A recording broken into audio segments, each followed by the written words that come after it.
Never joke, never joke, never joke. Oh, money, never money, never money, money, never money, money. Now know what you conniving money, money, never money, never money, money, never money, money. You can keep your conniving money when you've been a corrupt bum. In a bill, tell me money. Now because your money done, you come with conniving money. When you had your pocket full, in a bill, tell me money. Now because your money done, you hustle for tell me money. Yes, money, never money, never money, money, never money, money. Now know what you conniving money. Neighbor joker, neighbor joker, neighbor joker. That's all the money that me work for. A 2 pound note and a guilder piece. A 2 pound note and a guilder piece. A 2 pound note and a guilder piece. This is all the money that me work for. I said money, never money, never money, money, never money, money. Now I don't want you conniving money. Oh, Joseph.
14 minutes past the 7 o'clock hour on the 25th day of January in the year 2023.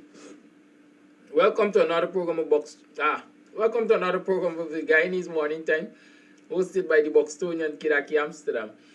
How are you? How you been? You're not authorized to carry sign yesterday? I trust you had a good day, y'all. I trust you made some money. You know, money makes the world go round. I keep saying that it's budget debates and so on and all kinds of things you're hearing. People making fun.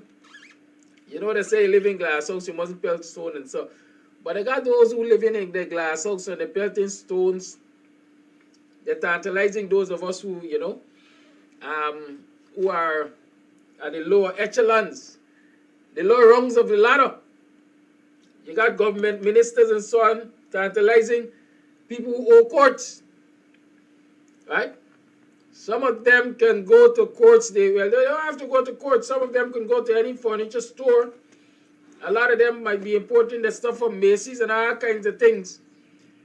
Because, well, they got access to your coffers. They're thieving your money. They're enjoying the sweet.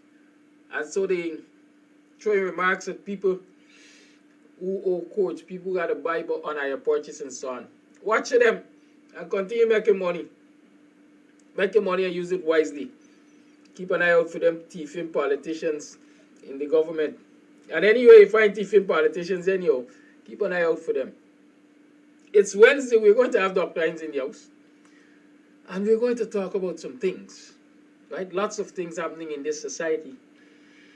But you know, they always say, when we doing QUICKIE, we used to sing, tell them pick the mama like a chamber window. The royal whoever is coming down to marry the glorious daughter. I'm repeating, I'm telling villagers, residents across this country, especially those who are occupying ancestral lands, those whose communities, whose villages were bought by freed Africans, the Africans who were formerly enslaved. Form community protection groups. Get together as communities. Discuss what you own, what are your land assets, and strategize as how to keep it safe, how to protect it.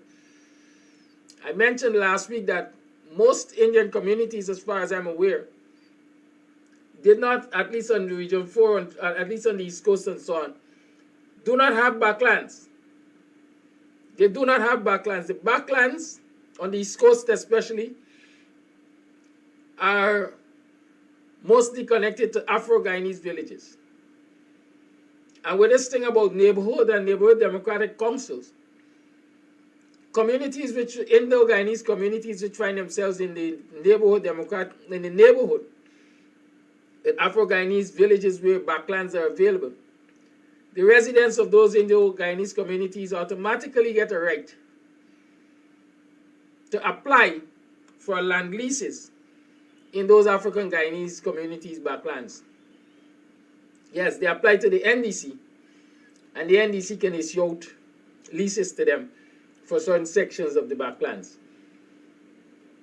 And I remember a time when there's a guy named Jinga from Annandale. Jinga wasn't a resident of the Buxton Falls NDC neighborhood, but Jinga used to go surreptitiously through those who are always willing to sell their soul for a raise. A lot of Buxtonians used to apply for lands and hand them over to Jinga. And at the time of Jinga's death, Jinga had hundreds of acres of lands, or acres upon acres of land that he used to cultivate in Buxton Bagdam as a cane farmer. I'm saying that to say that we have to sit and talk with our youngsters about the way we treat our land assets. It is our inheritance, we got protected. We can't take a raise to divest ourselves of it. We can't take a raise to give somebody else access to it, because in the long run we can lose it. Especially that the PPP is on a land grab parade. All over the grabbing land. They try a thing in Denham still, they come down to Moko, they go to Linden, all over there grabbing lands. And note I've been saying to you, from the time Guyana started producing oil, that in an oil producing country, there will be a construction boom. And once there's a construction boom, there will be a demand for lands. People will want lands. And so you'll have a lot of land grabbing taking place. And look around you and you're seeing it happening every day. I maintain the lands in Mocha, Cane View, that they raided those people off of, destroyed their property and animals and farms and everything. It's not a result of them wanting land for road as they're claiming. It is because they want the land to hand it to one of their big friends in Coney. There are a couple of them. The land grab continues. I understand the minister recently said, Pulari Joe, right? Because he is the man responsible for co-ops. And most African communities or most African Guyanese are part of land development co-ops, housing co-ops, and so on. And housing co-ops especially control a lot of land in this country. And so they have signaled that they're going to go after those lands.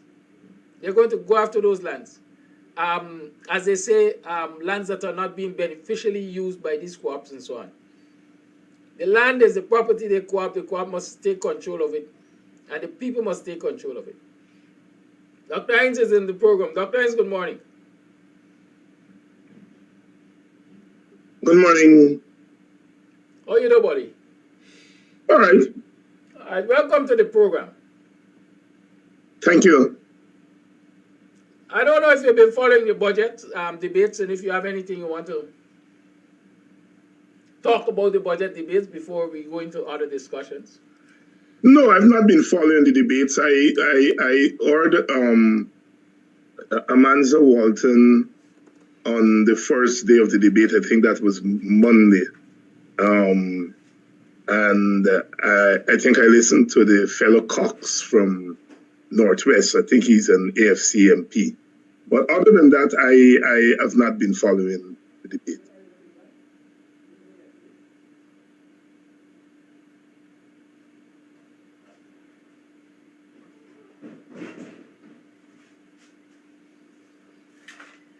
As usual,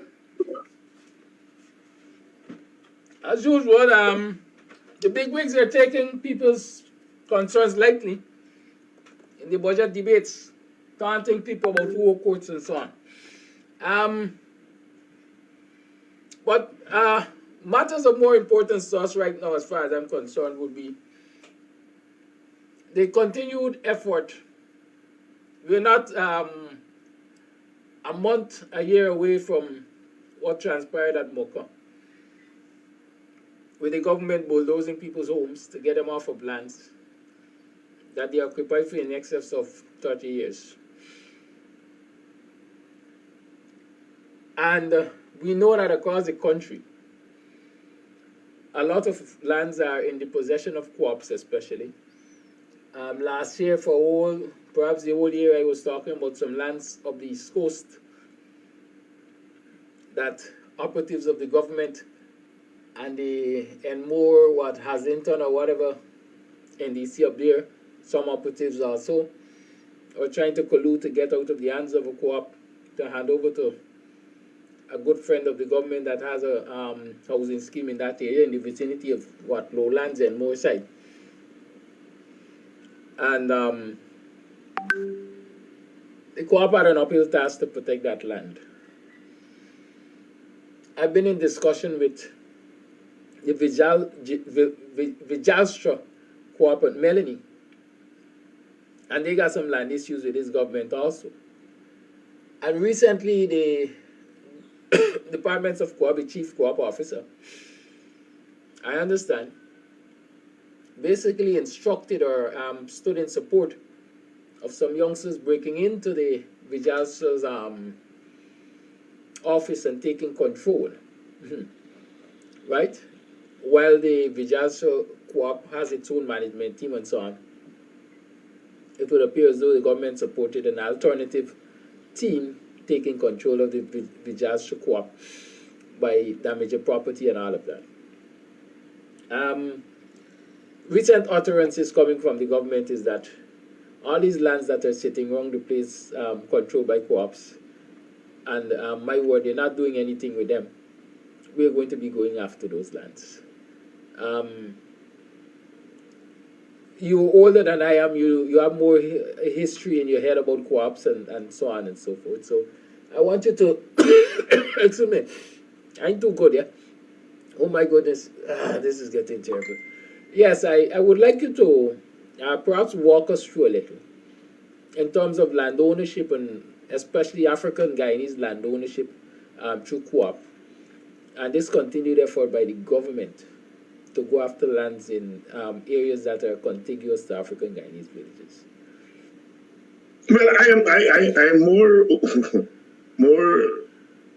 au fait with the latter question. You know, I wouldn't be able to walk you through land ownership and co-ops and so on. I don't have that information at my fingertips. But what I do know is what everybody ought to know, because it's plain before our eyes, is that there's a coordinated effort, as you suggested, by the government to get lands that are being held by African Guyanese. It's very clear. Linden, Moko, then Amstel, we know well what's happening there, Vijalstra. And you talk about the situation up there in Fowles. So it's a clear, and we saw what happened in West Berbice. So there is a clear effort on the part of the government to acquire lands from African Guyanese. The question is, what do they intend to do with those lands? And at a point when we have oil and gas, well, oil, not gas yet, and oil wealth is coming in, and that oil wealth is being transferred to a small elite in the society, we can only speculate that the acquiring of these lands is part of a larger plan. It's part of a larger plan. You're not taking away land from people just because you could take it away. There is some plan afoot. And a lot of people in the know have suggested that these lands would be turned over to quote-unquote developers, private developers. So that makes the issue more than just a passing development. But in the process of acquiring these lands, because you have to acquire them by force, and in the process of acquiring these lands, what the government is doing is enticing people in the communities with small amounts of money. And I say small amounts of money because if you give people $8 million, as I understand they gave the majority of people in Moka, people will soon find that $8 million is a pittance. There's not much you can do with $8 million.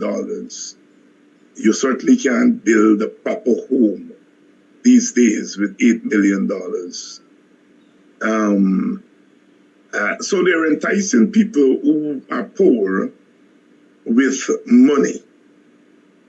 And those who do not fall for the enticement, they are doing what they did in Moko. That is to use force to acquire these lands. So at both levels, at the level of acquisition of lands, but also at the level of the method that they're using to acquire the land, they're dispossessing African Guyanese. Now, you can't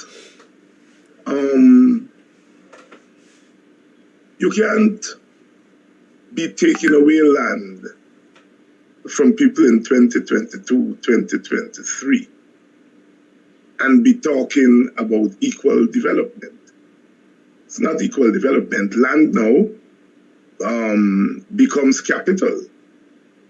That piece of land that Morocco there, Caneview, is moved from land to capital, you know, because it's now going to be used in the process of acquiring wealth. You see? So it becomes primary capital.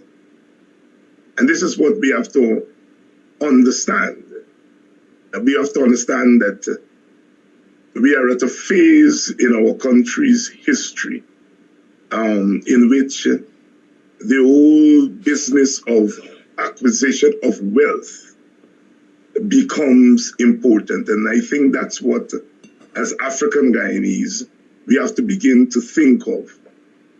That a piece of land may have been idle for the last couple of years, but there's now the possibility that that land could become capital. Low battery. Low battery. Low battery. So I think that's where we are at the moment. And you know, this is quite instructive. You know, at the turn of the 1990s, the late 80s and the early 90s, as Desmond Hoy took power, and there was a transition from the socialism and state-run economy under Burnham, and the move towards structural adjustment where the private sector became the primary engine of growth. We saw that led to uneven outcomes because the private sector at that time was controlled by Portuguese and East Indians. And they were able to take advantage of the policy shift towards a private sector-driven development. They were front door. They had the capital to invest. And we're seeing the same thing here, all right? Except that there is no opportunities for large investment than 30 years ago. And so the government now is actively involved using the power of the state to acquire assets on the behalf of its friends in the private sector. So we are at a critical moment where I heard you said at the beginning that African Guyanese have to protect their lands. We have to become aware.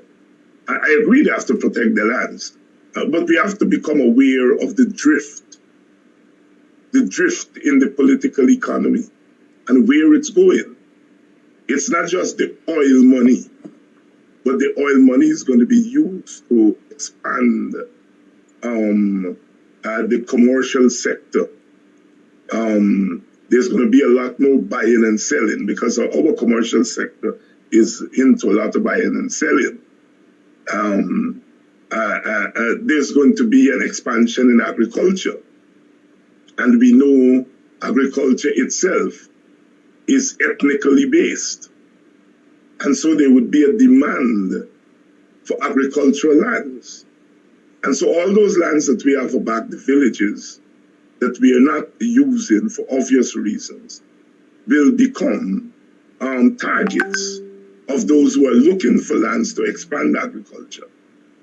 So that is where we are. So it's a very uphill task, and I think here is where our experts have to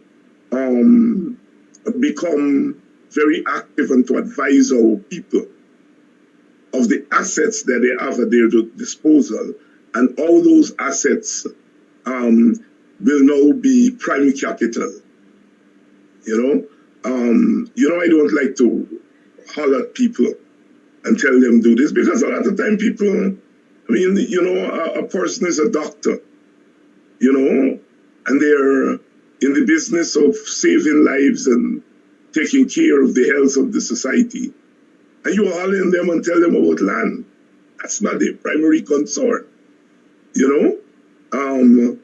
These are collective assets that the neighborhood councillors have a right to defend and protect on the behalf of the people of the community. On that issue of the neighborhood democratic council having a right to defend and protect, I'd rather think that task would have been more applicable to the village council, because, like I said earlier, in these neighborhood democratic councils, in these neighborhoods as we call them, the lands mostly that fall to the back of communities are African Guyanese lands. They fall in African Guyanese communities. But neighborhood, the old neighborhood arrangement allows Indo-Guyanese communities that find themselves in those neighborhoods, the residents, to apply to the NDC for access to those lands at the back of African Guyanese villages, because those lands are in the neighborhoods. And so when you find, like Buxton Falls, for example, Buxton Falls is now controlled by the PPP, right? So predominantly the council is PPP represented, and decisions therefore made by the council are going to be quote-unquote biased towards the PPP and its supporters. And so it doesn't necessarily serve the NDC or the PPP control NDC. What should I say? Purpose. It doesn't serve their purpose to protect lands back of Buxton from PPP supporters. And so I know. Go ahead.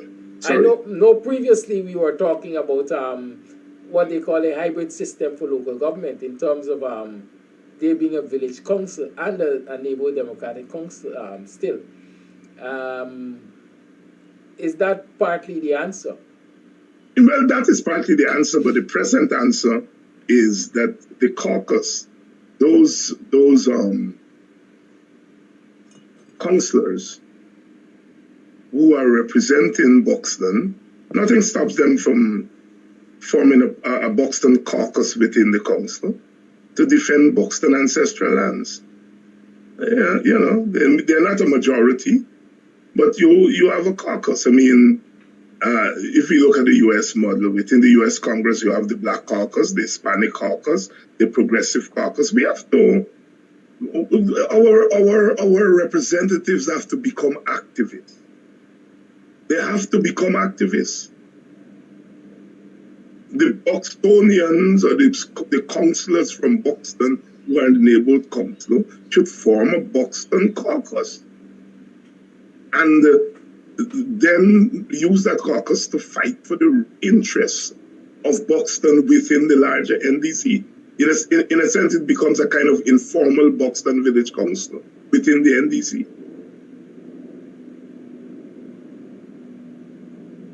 But I get the impression that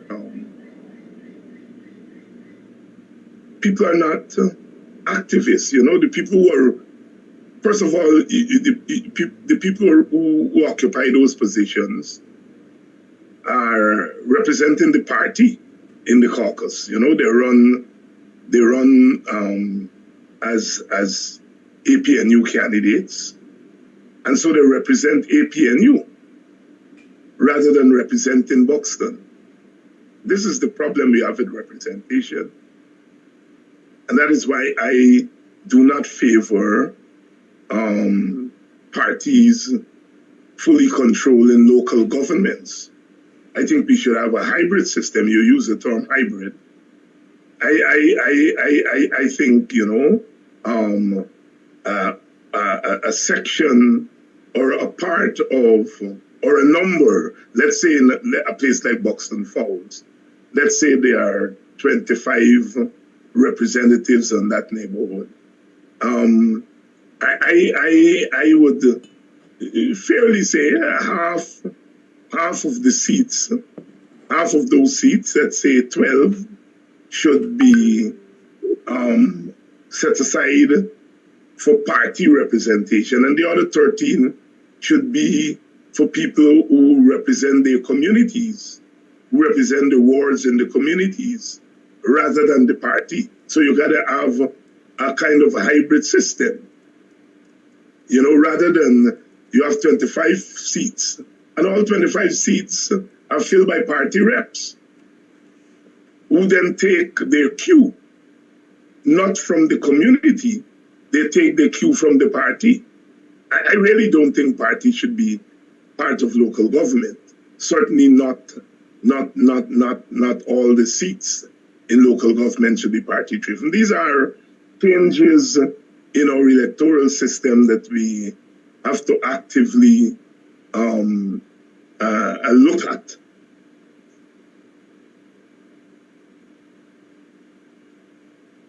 Very well, so you spoke about what is the primary concern of people. For example, doctors looking after people's health as against being concerned about the land that lies the back of the community that belong to their ancestors and so on. But like we are recognizing the shifting, if I can call it shifting value of land or appreciation of the value of land. With land ownership, African Guyanese are finding it difficult to, quote unquote, elevate themselves economically, whether by the use of those lands or gainful employment, investment opportunities, and so on. I can just imagine how much more difficult it will be without access to those lands. What are the most serious of consequences I want to say?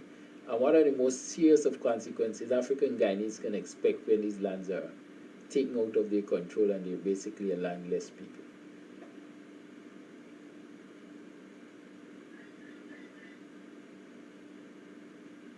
You hear me? Is that a question? Yes, that's the question. Well, we're going to have a collision in Guyana. I have no doubt about that. It's coming. I mean, people are not going to sit by.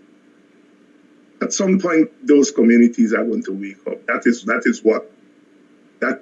Look, I have no doubt in my mind that at some point African Guyanese are going to wake up, and with or without the support of political parties, they're going to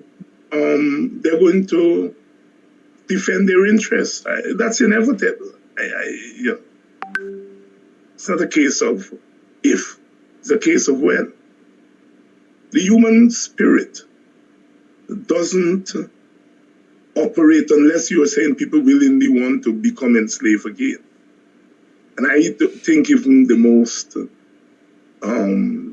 uninterested African Guyanese don't want to be enslaved again.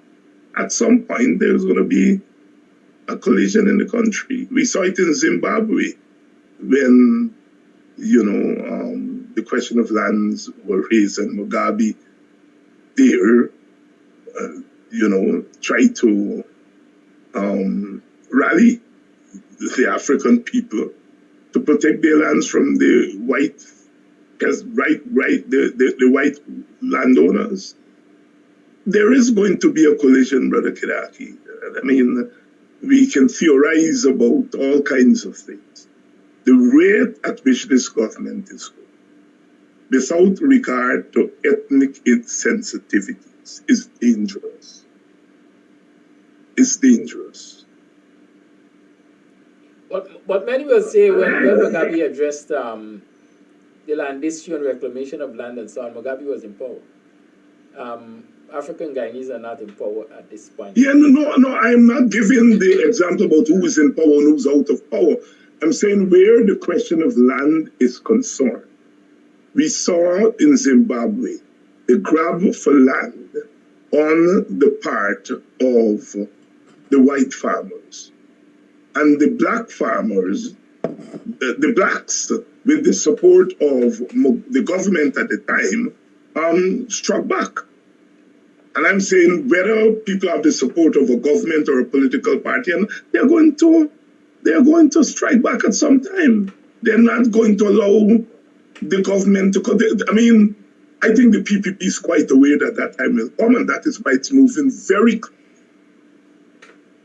to take advantage of this period of angst and lack of unity. The parties don't get their act together, and so on and so forth. This is a phase that African Guyanese are going through.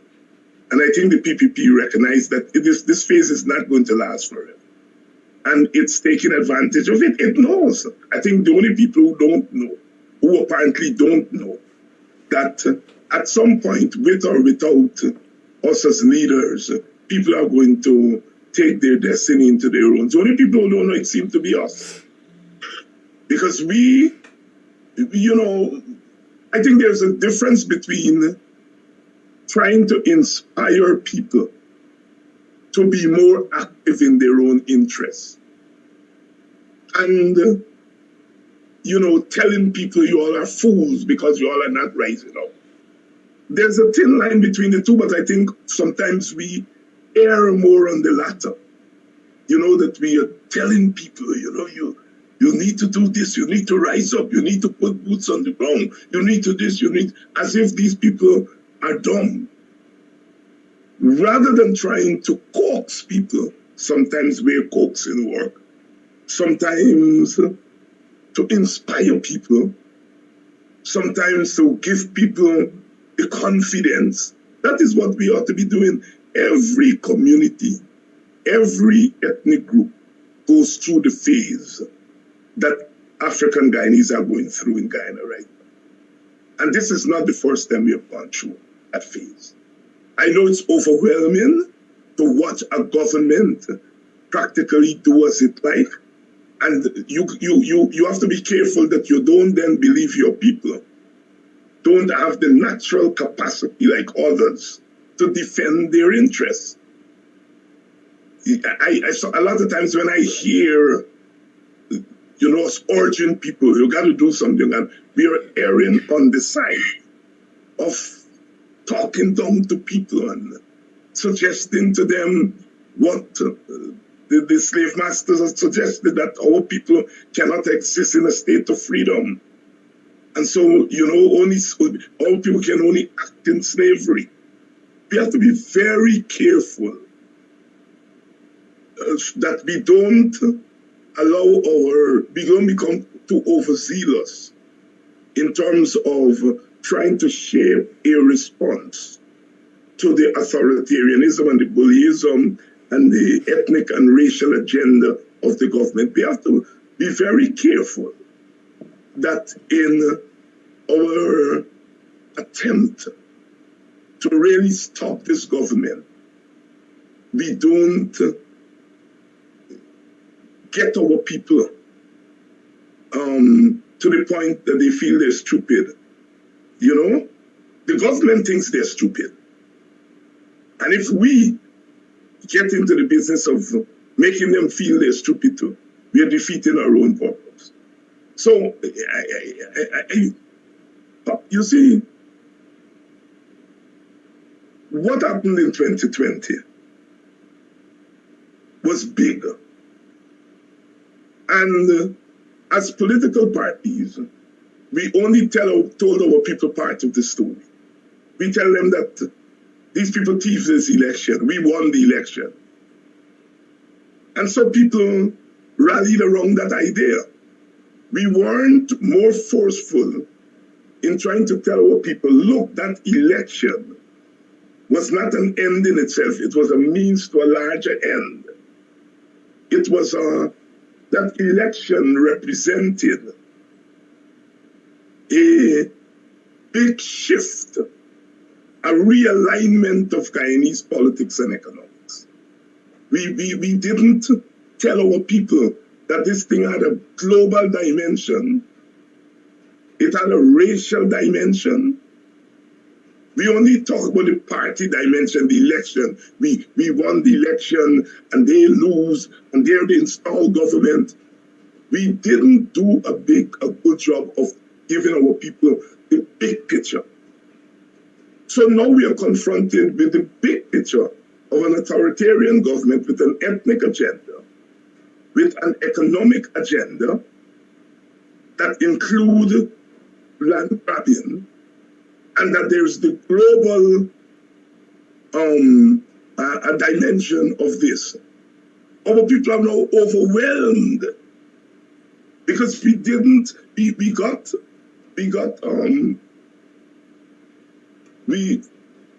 as I said, we got our people stuck on the election, and the election is what was the issue, and not show our people the big picture. And this happens.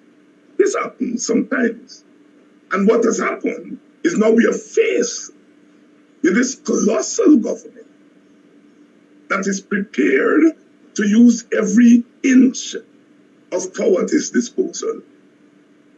And that this government is, in a sense, protected or pampered by global actors.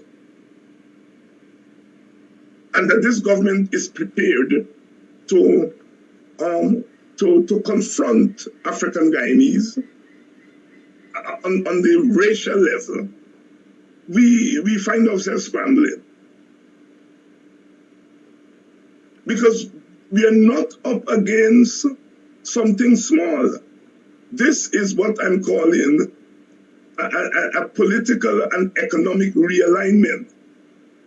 It happened after Burnham died in 1985. The Cold War came to an end, and there was a realignment of politics in the world and a realignment of politics inside countries. We moved from being a commandist, state-centered economy to a private sector economy. And Hoyt had no choice if he wanted to survive. He had to go in that direction. It was the only game in town, structural adjustment.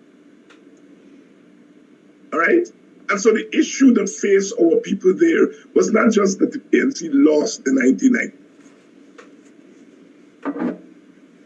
It was the PNC lost the election at a time when the world and our region and our country was making a seismic shift in terms of politics and economics. The politics of the 70s and the 60s and so on were over. Elections had to be conducted in a certain way. The economy had to shift in a certain way. And a lot of time we fail to explain that big shift over. As it was in the 1960s and 1970s, at that time our people were more aware that independence had come. And there was a shift in the political economy, thank God for the Black Power movement, that raised the issue of Black possession of assets and lands, about Black power. And so we were in the game as Black people when that seismic shift happened after independence. But we were out of the game when the next seismic shift happened at the end of the Cold War. And we're out of the game now with the next seismic shift when we discovered oil. And that happens when you reduce politics to elections. I hope nobody gets me wrong. Elections are central to the political process, but it is one aspect of democracy. What the PPP skillfully did was to get us bogged down with elections as democracy, but not politics and economics as democracy. They leave out politics and economics. They talk about democracy. they go and bulldoze your house. That's not democracy. That's not justice. But they don't talk about economics and politics and culture as part of democracy. For them, election is democracy. And then they tie us down to election. You know, every time I hear our people and our leaders talk about 2025, I scratch my head. Because I know we are losing the plot. Right? Elections are not ending in themselves. They are means to an end. You use elections to get power, as we did in 2015, and the jury is still out as to whether we use the power that we got in 2015 as a means to an end. The PPP is using the 2020 election opening that they got. We call them installed, we call them what, but they are using that power from the 2020 election as a means to an end. And they are not even waiting for 2025 to do certain things. They're doing it now as though 2025 will not come. While we are thinking about 2025. The PPP is grabbing as much land in 2022, in 2023. And we are thinking about 2025. So we leave the door open for them to come in and steal our assets while we are looking at 2025. And I hope the audience understands me as I'm, reflecting here in what before it. I mean, I think people like myself understood that 2020 was going to be a seismic shift. And that is why, although I didn't support everything that our government did, meaning the coalition government between 2020 and 2015 and 2020, I supported them in 2020 because I knew, or I came to the conclusion that it is better for the coalition to be in government with this seismic shift than the PPP. I feared the PPP, and that is why where somebody like Freddie Kisul and I parted company. He decided he is going to support the PPP, and I decided I wouldn't, not because I'm an Obia man, but because of my study of politics in the society. I knew that once those people got out, their political culture would lead them to what they're doing today. So I think one of the reasons we are where we are is that we got our people too caught up with electoral politics as an end in itself and not as a means to an end. And so we are at this point where we are now realizing that here, this is not just an installed regime. This is a regime with a clear purpose, with a clear agenda, that is prepared to play the hardest ball, that is prepared to use every inch of power.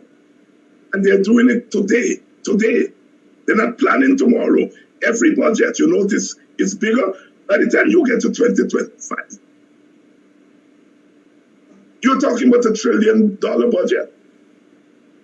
I mean, $1 billion budget. What am I saying? I'm confusing myself. $1 trillion budget. By next year, it's going to be $1 trillion budget.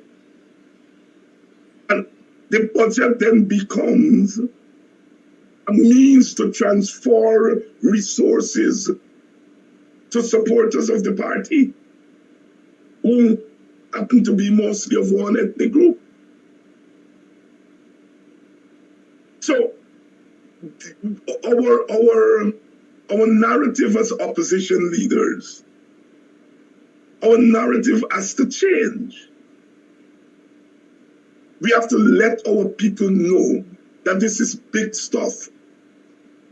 You see, if we treat Moko as the PPP wants us to treat it, squatters versus the government, we lost the plot.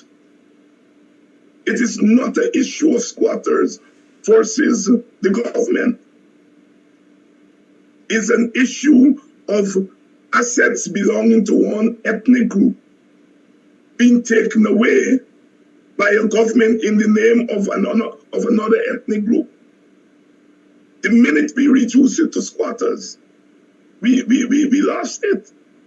Because squatters will do what they did at Moko. The majority of them will take the money, the little small piece. And the 7 who stood up, we did not have the capacity and the will to protect them. We didn't. As a political leadership, we failed those people. Because we are looking to 2025. And we're not looking at what is being done now. And what is being done now, you hear PPP people, you hear civil society people. They said, if an election were held today, or in 2025, the PPP will win. You hear them with that. And we are falling for that by preparing to prevent them from winning, but in 2025. Look at what's happening at GECOM. What's happening at GECOM is not simply putting this body in that place. It's preparing the rigging machine, preparing GECOM to rig the election as it did, or to facilitate the rigging of election as GECOM did in 2020. So we have to look at our politics in holistic terms and not in these, we look at our politics in silos, rather than explaining to our people. We are at a critical period in our history. And this is a fight.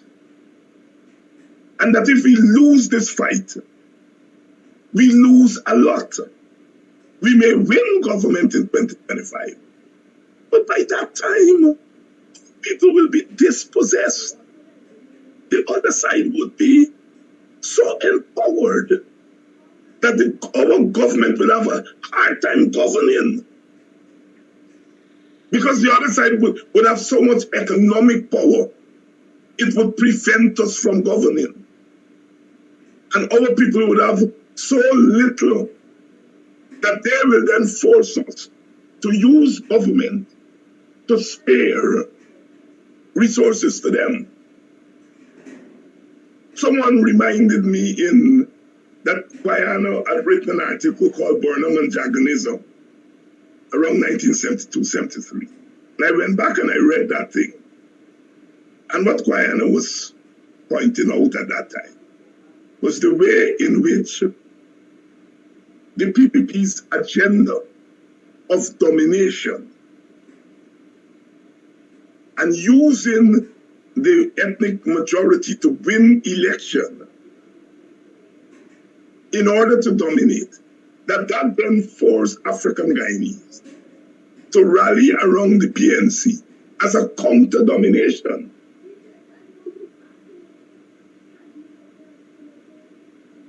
And so we are heading in that direction, I think. We are heading in that direction. That if we do not stop this economic juggernaut, at the end of the day, this is about economics. This economic juggernaut that the PPP is using every day, every ounce of power, every budget, every act to transfer assets over to one small group that is supportive of it.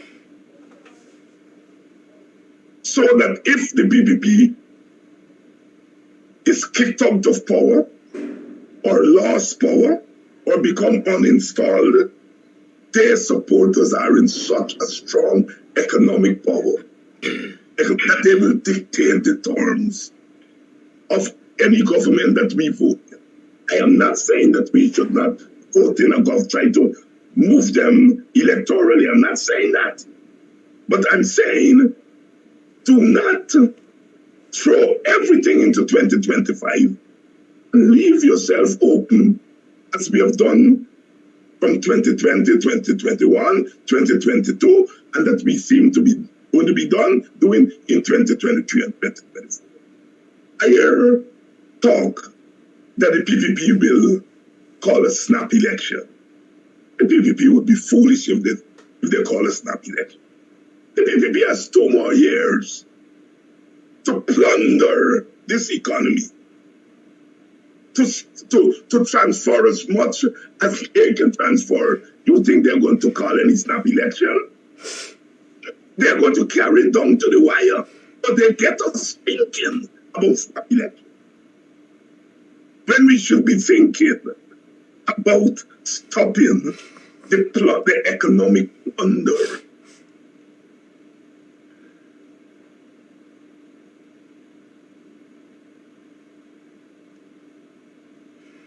Thank you for that analysis. And in your analysis, you did mention the role the Black Panther played as the Black Power movement. The Black Power movement, sorry. And so it makes me want to ask: is it that the PPP recognizes the importance of such organizations in rallying the people, that it has decided, well, in our quest to control and economically oppress African Guyanese and so on, we have to also attack the organizations, and that is what is fueling this continuous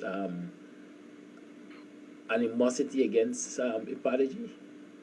Yes, and more. You have hit the nail on the head there. It is in the interest of the PPP to dumb down and discredit militancy in the back. So therefore, it says the militant organization are the lunatics. Don't worry with Heinz and Orr and them. Nobody listens to them. You know, don't worry with Party. Don't worry with them. They're thieves. They're thieving government money. So they are discrediting the centers of militants in the black community. And as much as they curse the PNC, they are happy with a PNC that is not militant. They were scared when Norton was coming in. But once Norton gets in and Norton realizes that this thing is not an easy sale, he has a party that has just lost election or just kicked out of power. And he has to contend with the party. He has to contend with alienation in the black community. And so therefore, the PPP is making his job harder. And some of us are encouraging our people to haul at Norton and not telling our people Norton may have had good intentions coming into power. But once he got into power, the external forces and the PPP will do everything to make sure that he doesn't take a militant position. And then what they do is that they discredit those of us who take militant positions. A pollster called me and asked, telling me that he's doing polling in the communities and want to find out from me when I go into the communities if I get the sense that the PPP is not doing well. I tell him, you're a pollster. You tell me, he said, well, the PPP, the PNC is not doing well in the communities. I said, it's the PNC. I asked him if the PNC is the only representative of African people. He said, well, politically. I said, have you ever polled me? I asked him, have you ever put in a poll David Hines to find out how much support, if I have any support in the community? No. They're not going to poll militants. They will do it quietly and they will keep it to themselves. All right? So the PPP answer your question. The level of strategy is ahead of us in the opposition. All right? If you confine support in the opposition constituency to the PNC, and then you go in and you say, but the people are dissatisfied with Norton, and they're dissatisfied with the PNC. You're beating down our people's spirit. But if you go in and say, well, Norton may have 75% support, but other leaders in the opposition have 20% support or 25%, that's different. But when you go in and you say, Norton got 75% support, you leave it hanging that 25% of our people supporting the people. Then that is not true. No other than Ralph Ramkorana said, the PPP going around fooling themselves that if they're going to share out things, they will get black people to go. Ralph Ramkorana says, it's not going to happen. Our people are more likely to stay home at an election. And that is where polling has to expand to include other actors. Let us hear, does Kidaki Amsterdam have any support among our constituency?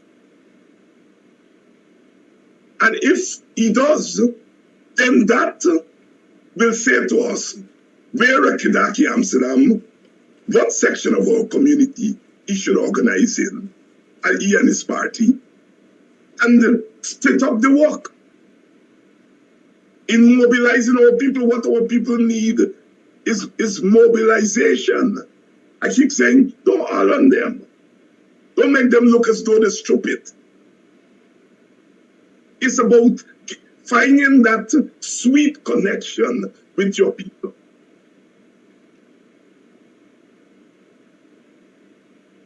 And because we are not strategizing in terms of seeing the large picture,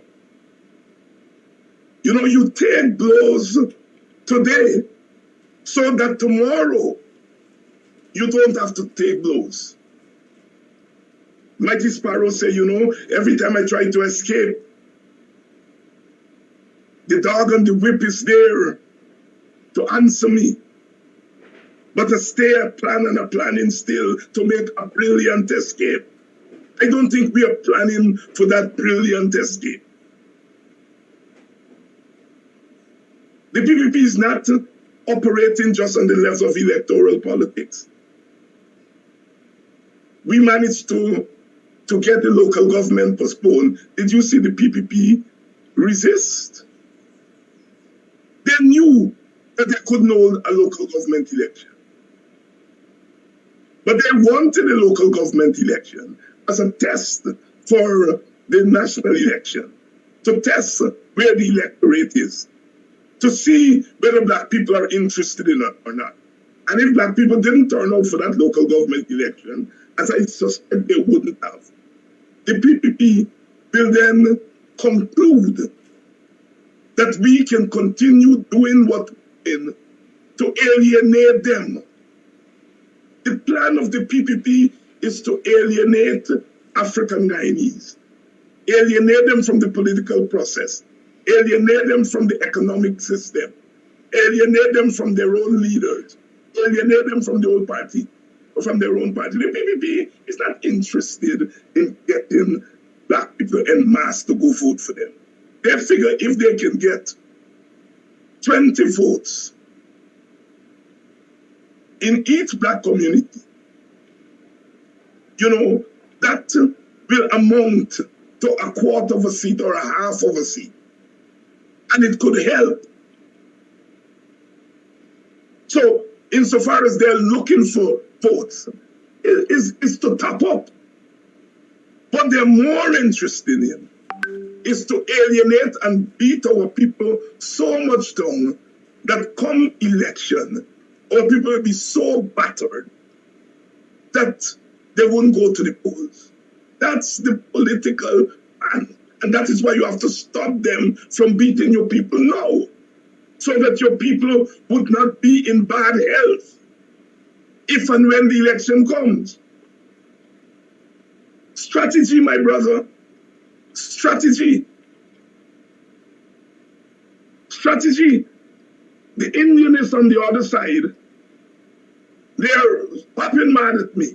How dare David take the issue of the removal of Native Indians from their land in America so as to give it to poor white people so that they can, David is talking about something that happened in America.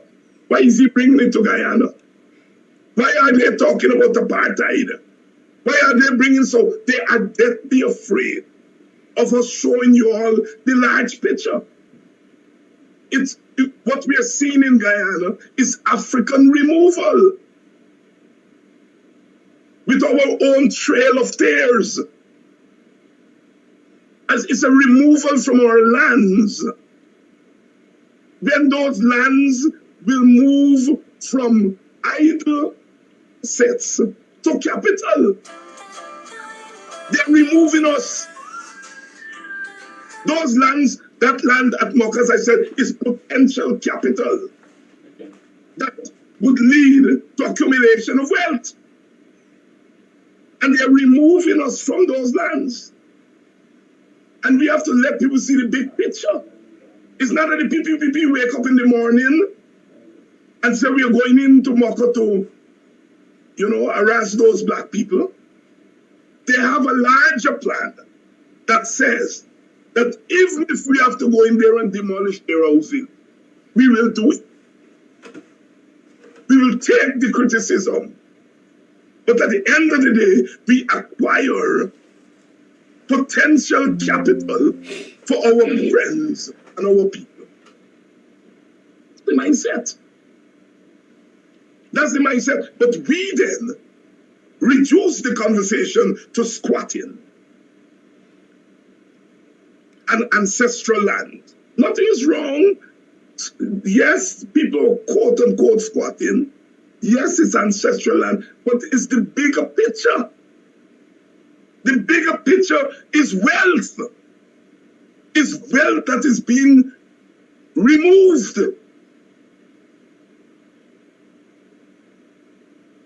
Potential wealth. And that is why they don't want us to talk about apartheid. That is why they don't want us to talk about what's happening in the Palestine and make the comparison with Guyana. Our narrative has to change. Our narrative has to change. Sometimes I say, I should be a parliamentarian. You think I was going in any parliament to talk about budget? I was going there to use my time in the budget to talk about the big picture that I'm talking about. And to talk to our people. To give our people kind of consciousness of the moment. That is not what every time the PPP era say, we talk too much, let's get action, they laugh. They laugh because that's what they want us to talk about. They don't want us to talk about consciousness. They want us to talk about talking too much. And we want action. What action are we talking about? What action? What action are we talking about? We just are talking. That action has to be part of a larger thrust. That's how you get people. That's how you inspire people. When I was a young man, and I hear Rodney and Clive Thomas and Quyan and them says that they're going to create a revolution, that inspired me as a young man. I want to be part of a revolution. You study revolution and you become part of revolutionary action. You don't inspire human beings with small talk. Small talk is not going to get people on the streets. You have to make people feel that they have a stake in going on the streets. And I don't think we have made that case yet. The people are ready to go on the streets in 2020 as power was being transferred. But we contested that transfer of power. They won't have to beg nobody to go out on the streets. People are ready. They go in front of Benja House there at State House and lie down when he's trying to come out. What's going on, boss? They were ready at that point. But we didn't have proper understanding of the big picture at that point. Our leaders didn't. And so therefore, that revolutionary fervor our people had in those 5 months, we allow it to slip. And now we are cussing those same people, saying they're not coming out. Come on, my people. You know, that's not how politics operate. That's not how. People have to have a reason to come out. You have to make them feel personal and a collective stake in this thing. In 2020, there was a stake, and the stake was power. Had gone out and fought in their tens of thousands. They were watching power being taken away from their leaders, but prepared to fight for their leaders. The leaders weren't prepared to fight. You are now saying to them, "Are you stupid?" 3 years later, why you are not coming out? We are not linking things. We are not linking things. 2020, we put it by itself, and we put 22 by itself. There's a linkage. There's a linkage. You have to inspire people.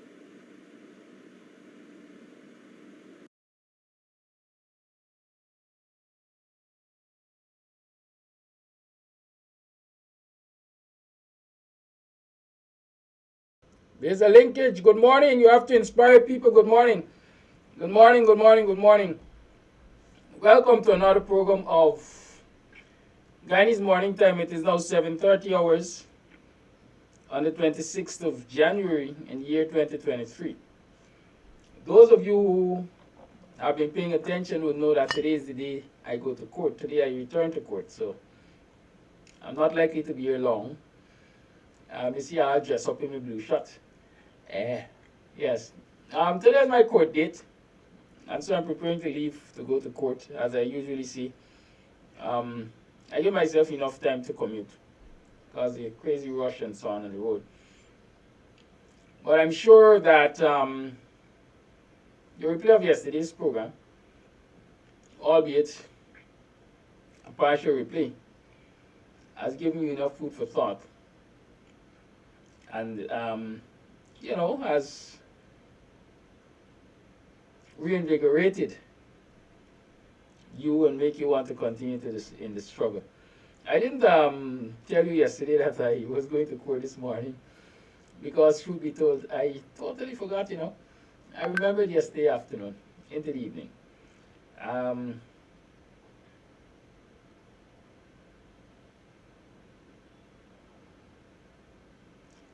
You know, sometimes I can't help but wonder, what really is the motive of Miranda Brown? She comes here and she blows out and cold ever so often. I know she definitely is sent by the PPP. She's one of the representatives. And she's saying, don't insult her intelligence. I'm saying, all right, I think she said there, but don't insult her intelligence, which she is displaying little of. Right? In 2020, the leaders were busy trying to steal an election, to sell, oh, she said sell an election. Sell an election when that never was. I will repeat.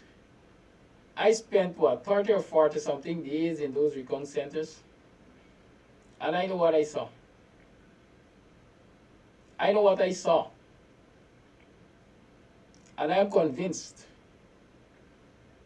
that elections were stolen for the PPP. I know what I saw. And I want to ask Miranda Brown, how is it only certain persons were charged on the issue of quote-unquote fraudulent electoral practices? Where were the people who were responsible for almost 50 boxes not having statutory declaration documents? Weren't they culpable? Have you not seen the video with Anil Atraspi when he was confronted by Basil Williams and Amnali? Well, I'll tell you, Dr. Hines and I, we were on the ground, so we know these things happened and they were happening. So it's not a case of trying to sell a win that didn't happen. If Granger wanted to steal an election, there was no law that said Granger had to agree to a recount before an election petition was filed. There's no law that said that Granger had to allow people to interfere with the electoral process before the declarations were made. People who are close to Granger will tell you that he had several opportunities to be sworn in, and he refused. He said if people are alleging that elections are corrupted, I will not put my credibility on the line. Let us go to the boxes.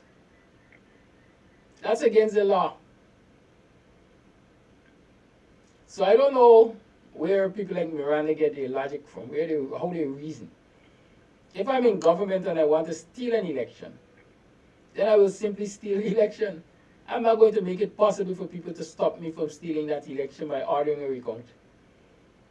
Whether by order 60 or order 06 or order whatever. So you're insulting your own intelligence, Miranda. You seem not to have any.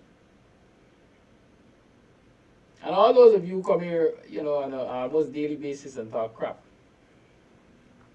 about people stealing election and stuff like that.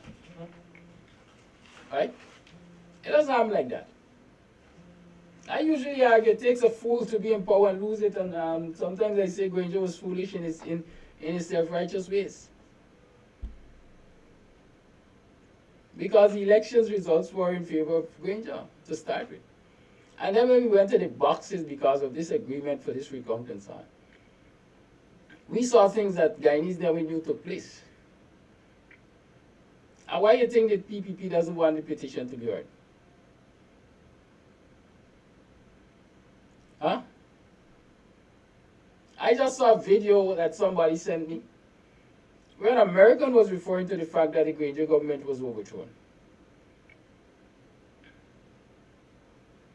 What do you think? It's a joke? We all knew what happened. And some of us have fair understanding of what the issues were.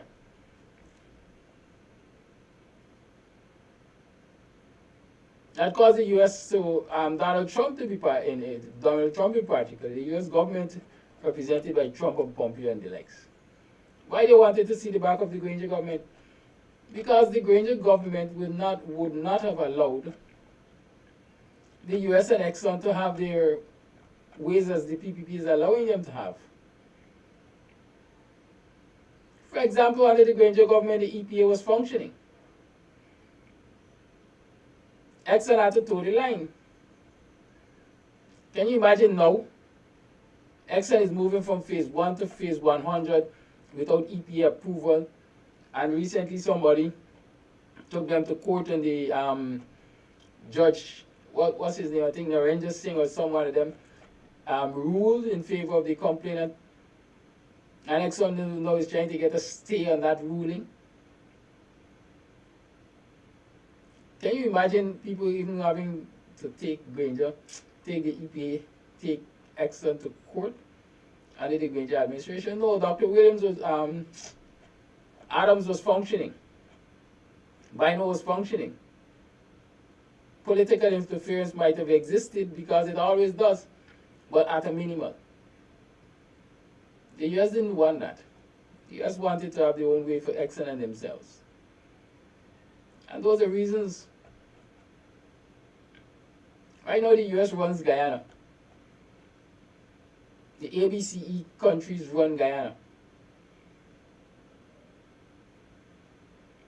They had enough reason for wanting to remove the Granger government, because the Granger government did not indicate that it was going to give them that carte blanche that they were looking for. Right, Miranda Brown? You don't insult our intelligence. You could continue to insult yours. Take your little soup and rest yourself. It's 22 minutes to the 8 o'clock hour. I want to be out of here. I'm going down to the court. I don't know how this matter is going to play out. I don't know what my lawyers prepped for and so on, but I'll see where it goes. Good? Rhonda, good morning. And Emily and Leanne and everybody else, good morning. Rena, happy birthday, girl. Rena is 16 today. Y'all shout out happy birthday to Rena. Right? Today's her 16th birthday. The girl forever young. Good? I wish her all that she wishes herself and the Creator's richest blessings. Long life and success. Let that be your portion, sis. Good health and everything.